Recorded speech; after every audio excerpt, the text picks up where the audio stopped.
Hey everybody, it's Master Gallengeist here, bringing you my Xbox Developer Direct 2026 impressions. So let us, yes, Developer Direct, kind of kick into this. Now, I didn't watch this as it was happening. Uh, I've, of course, had issues with Xbox, and they just keep getting exacerbated. They're mainly really kind of going as much on the kind of Sega route as possible. So I'm mainly waiting for them to pretty much go completely, just become third party publisher. And I don't like that they're pretty much trying to force as much AI and stuff as possible. So even though these are interesting kind of games, I'm probably not going to hit on them until I can get a good, accurate gauge of what is using AI and what isn't. Unless they're pretty much going complete gung ho and putting AI into anything. So I still have games that they have made recently. I'm going to go through like Doom the Dark Ages, Outer Worlds 2. But I'm not going for the remake of Halo 1 that they're doing because they've talked about like generative AI being utilized in that. I'm like, I don't like that. I don't want to support that. I hate trying to fucking fight the shit that they've got in their damn operating system, let alone all this. It's a whole fucking kerfuffle and it gets into anything. Alright, so let's see.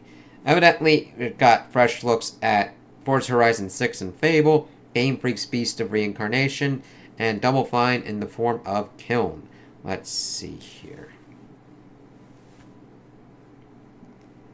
So, Forza Horizon 6, set in Japan, started as a tourist, and then joined the Horizon Festival and kind of go on that. Evidently, it's supposedly the largest map. Playground says they did visit Japan, which is good to get reference material. Okay, you can customizable garages. Let's see, and you can like build it. It's kind of interesting, but if you're into this for just racing, hopefully you could just like put it in the bag and be like, I don't want to do this shit, or do the least amount on it. Beast of Reincarnation. Okay, a new action game from Pokemon developer Game Freak. This is pretty interesting here. Let's see what's going on here. New type of video game from the legendary studio directed by Koto Furushima. Allows players to step in the role of Emma the Sealer as they journey through post-apocalyptic Japan to save humanity from extinction. Due out in summer 2026, Xbox Series XS, PC, and PlayStation 5. Also, day one Game Pass title. Let's see. New details. Let's look at that. Okay. And set in the year 4026. Talking about like how it gives off near automata vibes. So Emma has been like corrupted by the Blight, aka the force that's causing the destruction of most of the world. Capable of sealing it within her body, purify corrupted creatures, but that also makes her a social outcast. Evidently, she meets this thing called Ku, which is a wolf-like creature, similarly infected by the Blight.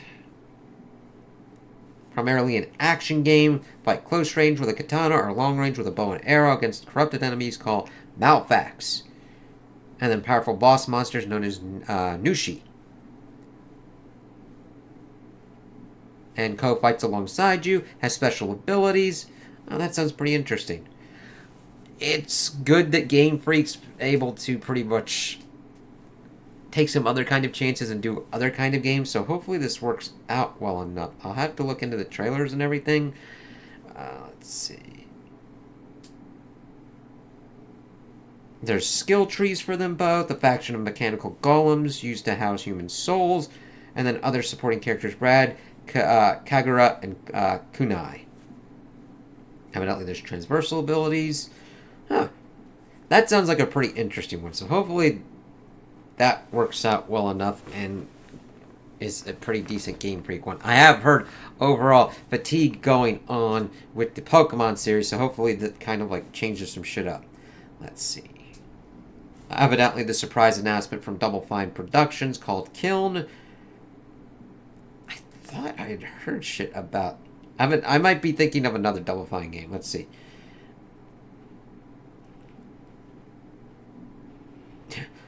Revealed it, which he said was all about creating with other players before destroying everything.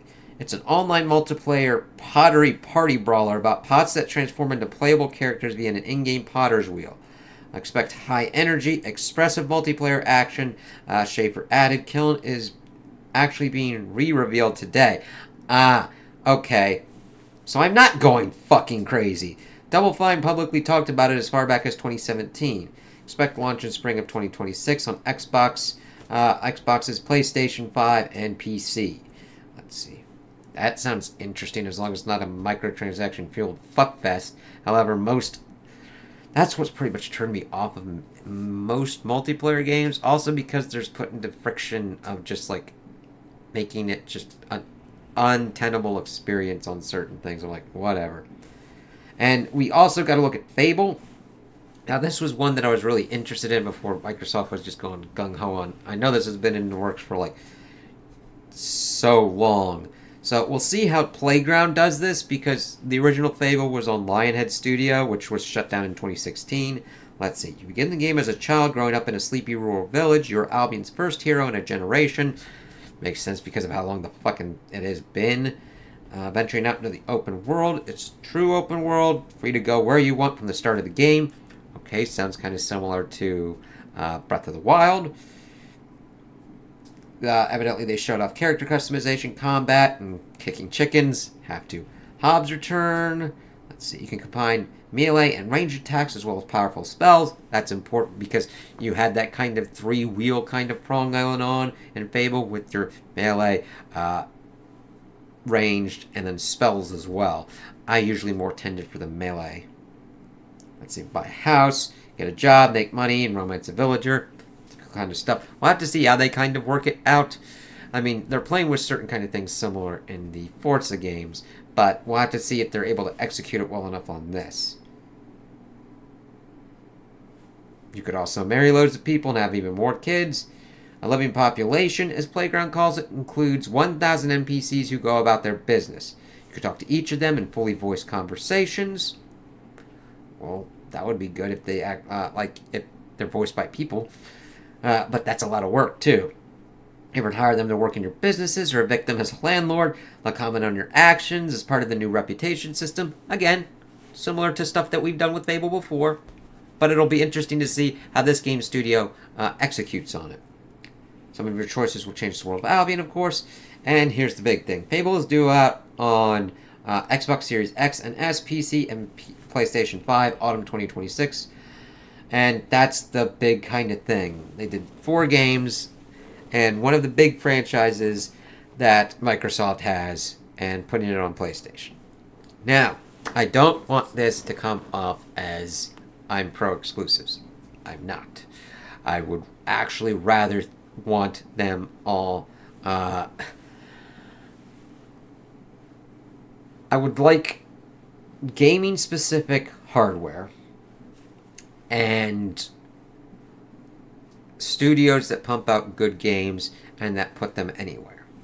However, Microsoft's strategy is to do the dumbest fucking shit possible. Alright? Now that doesn't absolve Sony. Sony's PlayStation 3 fucking shit. They do stupid shit as well. Alright?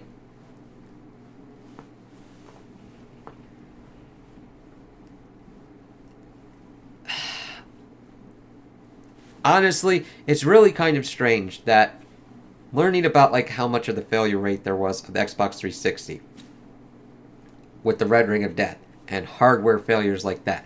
And the thing that tanked them was being dumb as fucking shit with the Xbox One and revealing it and doing all this scummy ass shit and then eventually kind of going on that. They are not giving any kind of applicable reason to go for their hardware. That means that'll just be scaled back and scaled back. It really doesn't matter at this point because Microsoft really isn't very good at doing hardware. I've learned this through what's going on with their controllers and them just being really kind of bad at it with like the Surface, the Windows Phone, just not understanding how to support hardware as well as software.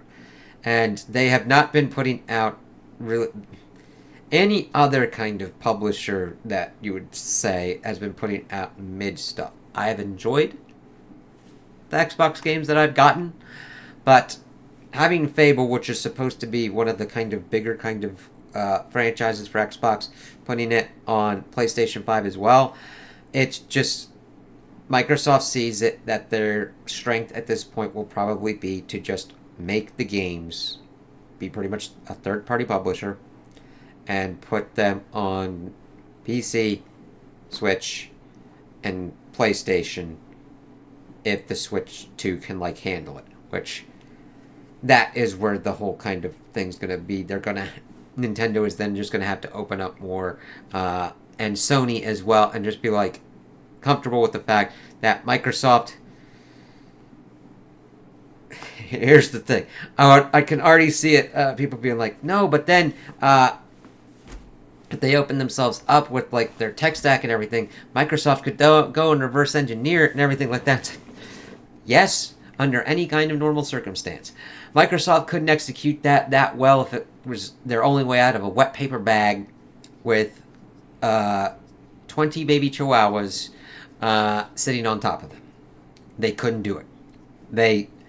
You might get one interesting fart out of a thing, but with the way Satya Nadella is going with AI and the Windows OS becoming to a point where they're make things that break things and tell you to uninstall updates, no, they just are going to have to open up and have Xbox optimize their games for PlayStation, PC, and Switch, and optimize it so that way it's kind of going on. I would like a world where you've got people that are able to make consoles and then make games that are great for those consoles. Maybe even go into a thing of, okay, even on a PC kind of realm, if it had worked out in where companies aren't fucking stupid for planned obsolescence and doing the dumbest fucking shit possible to try and get, like, whatever's going on.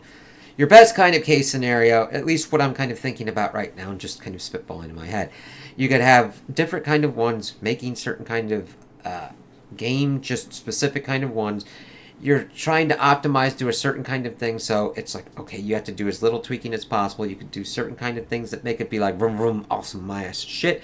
But then you just take your game and you put them wherever because the differences are negligible. You don't have to optimize to such a degree because fucker A over here is using ARM versus fucker B over there using RISC V versus x86 or whatnot, and what kind of things going on. Even on the operating system of going Windows, Linux, any kind of other operating system that could be put on.